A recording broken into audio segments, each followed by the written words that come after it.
Plane spotting, part 3. United 787. It's in the new Evil Blue livery, and it's a -10. I'm getting the plane sight right now, but I don't know where it is. I see it. It's over there.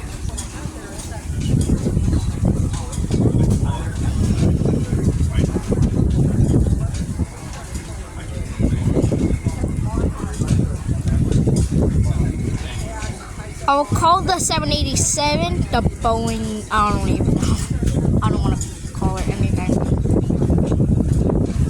So make sure you like and subscribe to my channel.